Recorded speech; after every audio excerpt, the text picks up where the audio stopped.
BMET নিয়ে এত তালবাহানা চলার কারণটা কি কেউ কি বলতে পারেন? অনেকেই বলতেছেন যে ভাই বিএমইটি হচ্ছে, অনেকেই বলতেছে ভাই বিএমইটি হচ্ছে না। আসলে মূল ঘটনাটা কি? কিছুদিন আগে শুনলাম যে আমি প্রবাসী অ্যাপের মাধ্যমে কিন্তু আপনার বিএমইটি ক্লিয়ারেন্স নেওয়া যেত। পরবর্তীতে হঠাৎ করে এটাকে পরিবর্তন করে তারা তাদের বিএমইটি নিজস্ব একটা ওয়েবসাইট করলো, সেইখান থেকে কিছু বিএমইটি হলো। আবার তারপরে আবার কিছুদিন পর হঠাৎ করে আবার সেটাতেও পরিবর্তন আনছে, আনার পরে এখন আবার নতুন করে আরেকটা ওয়েবসাইট নাকি তারা তৈরি করতেছে। বাংলাদেশের যে প্রবাস কল্যাণ মন্ত্রণালয় আছে তারা বিএমইটি করার জন্য সেটাকে নাকি তারা পরিবর্তন করেছে, সেইখানে এখনকার নাকি নতুন করে বিএমইটি হবে। এর ভিতর দিয়ে আবার নাকি বলতেছে, এটাও শুনলাম যে যাদের হচ্ছে মার্চ মাসের ভিসা লাগছে বা যাদের হচ্ছে আপনার এপ্রিলে ভিসা লাগছে তাদের হচ্ছে এখন নতুন করে বিএমইটি হবে। তাহলে যারা যারা পিছনে ভিসা লাগাইছে বা যারা বিগত পিছনের সময়তে যারা ভিসা লাগাইছে বিএমইটির জন্য অপেক্ষা করতেছে, আসলে তাদের হবে নাকি? আসলে বাংলাদেশ এমন একটা জায়গা যেখানে অনেক কিছু হয়তো জন্মগ্রহণ না করলে পারে অনেক কিছু হয়তো মানে দেখতে পারতাম না। শুধু এইটা বাংলাদেশের ক্ষেত্রে এরকম প্রযোজ্য। কিছুদিন আগে ডিমান্ড লেটার লাগবে, তারপরে ভিসার বৈধ কপি লাগবে, তারপরে হচ্ছে আপনার কন্ট্যাক্ট পেপার লাগবে, বিভিন্ন কিছু রিকোয়ারমেন্ট কিন্তু সৌদি আরবের জন্য বা বিভিন্ন দেশের জন্য দিছিল। শুধু সৌদি আরব না, বিভিন্ন দেশের জন্য দিছিল। দেওয়ার পরে আপনার হচ্ছে সেইগুলো তারা বিভিন্ন সময় বিভিন্ন রকম পরিবর্তন করছে। আমি প্রবাসী অ্যাপের মাধ্যমে কিছুদিন বিএমইটি ক্লিয়ারেন্স হয়েছে, সরাসরি হয়েছে। আবার যে একেবারে হচ্ছে না তাও না, কিভাবে হচ্ছে সেটাও বলবো। তারপরে হচ্ছে আপনার তাদের নিজস্ব একটা ওয়েবসাইট খুললো, সেইখানে তারা বিএমইটি করার কিছুদিন চেষ্টা করলো। তারপরে আবার হচ্ছে দেখা যাচ্ছে যে বিএমইটির কিছু ফি পরিবর্তন করলো। তারপরে হচ্ছে আবার এখন নতুন করে বলতেছে যে এখন এইটার মাধ্যমে হবে না, এইটার মাধ্যমে হবে।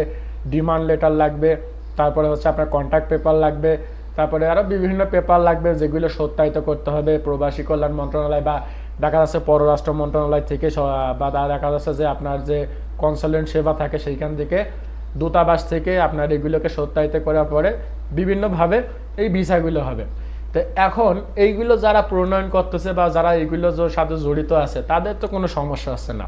সমস্যা হচ্ছে যারা সাধারণ প্রবাসী আছে, যারা বিদেশগামী প্রবাসী আছে, তাদের কিন্তু বিশাল বড় একটা সমস্যা তৈরি হয়েছে। কারণ কি? তাদের ভিসার মেয়াদ, কারোর হয়তো ভিসার মেয়াদ চলে যাচ্ছে, কারোর হয়তো ভিসার মেয়াদ অলরেডি চলে গেছে, বিএমইটির জন্য হয়তো দৌড়াদৌড়ি করতেছে। এর ভিতর দিয়ে আবার বিভিন্ন রকম প্রতারক চক্র আছে, দালাল আছে, তারা কিছু বেশি টাকার অফার করতেছে যে হচ্ছে না 10,000 বা 20,000 টাকা দেন, সেই ক্ষেত্রে আপনার ওই বিএমইটিটা হয়ে যাবে, বা বিভিন্নভাবে তাদের মাধ্যমে একটা ক্ষতিগ্রস্ত করতেছে। এখন ক্ষতিগ্রস্ত শিকার হচ্ছে কিন্তু সাধারণ যারা প্রবাসী আছেন তারাই শুধু এইগুলোর ক্ষতিগ্রস্ত হচ্ছে। কারণ তারা কেন ক্ষতিগ্রস্ত হচ্ছে একটা জিনিস আপনি দেখেন, শুধু তাদের মনে করেন যে যারা একজন প্রবাসী যখন প্রবাসী আসে তখন তার ক্যাশ টাকা কিন্তু খুব একটা থাকে না, যেইটুকুই থাকে সেইটুকু লাগায়। পাশাপাশি বিভিন্ন আত্মীয় স্বজনের কাছ থেকে ঋণ করে বা বিভিন্ন এনজিও থেকে ঋণ করে বা বিভিন্ন দেখা যাচ্ছে যে আপনার হচ্ছে সুদের উপরে টাকা নাই, কিস্তির উপরে টাকা নাই, বিভিন্ন জায়গা থেকে যারা টাকাগুলো ম্যানেজ করে যে একটু ভবিষ্যৎ উন্নত করার জন্য বা একটা উজ্জ্বল ভবিষ্যতের জন্য। পরবর্তীতে যখন এইরকম হেনস্থার শিকার হয় তখন কিন্তু তারা যখন একবার বিদেশ আসতে পারে তখন তারা এইটাই ভাবে যে বাংলাদেশ থেকে এত হেনস্থা করছে, এই যে এত কষ্টের পরে আসছে, যে বৈধ উপায়ে কেন রেমিটেন্স পাঠাবো বা বৈধ উপায়ে কেন টাকা পাঠাবো। অনেকেই কিন্তু এইটার উপরে ভিত্তি করে অনেকেই কিন্তু রেমিটেন্স পাঠায় না। বিভিন্ন মানে অবৈধ যে সমস্ত চ্যানেল আছে বিভিন্নভাবে তারা কিন্তু টাকাগুলো বাংলাদেশে পাঠায়, তাদের পরিবারের কাছে পাঠায়, যে আমরা আসছি আমাদের সরকার থেকে কোনো হেল্প করে নাই। বিভিন্ন পদে পদে ভোগান্তি, পাসপোর্ট করার থেকে ভিসা ভেরিফিকেশন করার থেকে শুরু করে সব কিছু জায়গায় পদে আমাদের ভোগান্তির শিকার হয়েছে। মেডিকেলে ভোগান্তির শিকার হয়েছি, টাকা না দিলে আপনার এই সমস্যা আনফিট করে দেবো, এটা করে দেবো, বিভিন্ন রকম বলছেন। তো এখন বিএমইটি যে ব্যাপারটা আনছে বিভিন্ন সময় বিভিন্ন রকম পরিবর্তন আনছে। বিএমইটি কিন্তু একেবারে বন্ধ নাই বা একেবারে বন্ধ করে রাখে নাই, বিএমইটি চালু আছে মানে সীমিত আকারে। এখন আমি একজনের মাধ্যমে জানতে পারলাম যে অফিসিয়ালভাবে সমস্ত বিএমইটি এখন করতেছে না বা বিভিন্ন রকম দেখায় বন্ধ রাখছে, অথচ আপনি যদি টেবিলের নিচ দিয়ে যদি কিছু টাকা দেন সেই ক্ষেত্রে বিএমইটি ক্লিয়ারেন্স আসতেছে। তো এখন সবাই তো বিএমইটি ক্লিয়ারেন্সের টাকা টেবিলের নিচ দিয়ে দিতে পারবে না, বা অনেকেই আছে অনেক ক্ষতিগ্রস্ত হয়ে পড়ছে, অনেকের ভিসার মেয়াদ চলে গেছে, অনেকের ভিসার মেয়াদ যায় অবস্থা। হয়তো 5-10 দিনের ভিতরে যদি বিএমইটি ক্লিয়ারেন্স না নিতে পারে সেই ক্ষেত্রে ভিসার মেয়াদটা চলে যাবে। একটা ভিসার মেয়াদ চলে গেলে পারে তার কিন্তু সম্পূর্ণ টাকাটাই নষ্ট, মেডিকেল নষ্ট, তার ভিসার যে টাকাগুলো দিয়েছে সেইটা নষ্ট, তারপরে আরব যে সমস্ত আনুষঙ্গিক খরচ করছে সেইগুলো সব কিছুই কিন্তু তার খাসারা বা নষ্ট।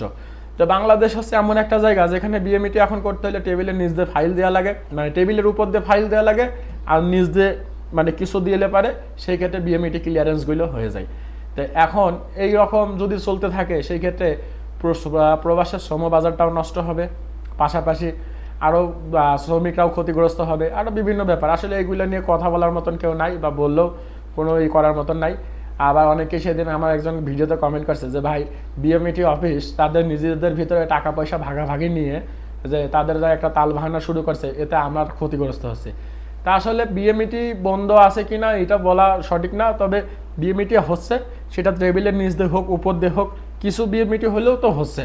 আর এগুলা হচ্ছে আসলে বাংলাদেশের যে সমস্ত ইয়েগুলো আছে তাদের একটা সদিচ্ছার আর কি মনে করেন যে অভাব, না হইলে পারে এত ভোগান্তির শিকার হওয়ার কোনো কারণ হয় না। কারণ পৃথিবীর অন্যান্য দেশ থেকেও মানুষ আসে বিদেশে, তাদের কিন্তু এত ভোগান্তি শিকার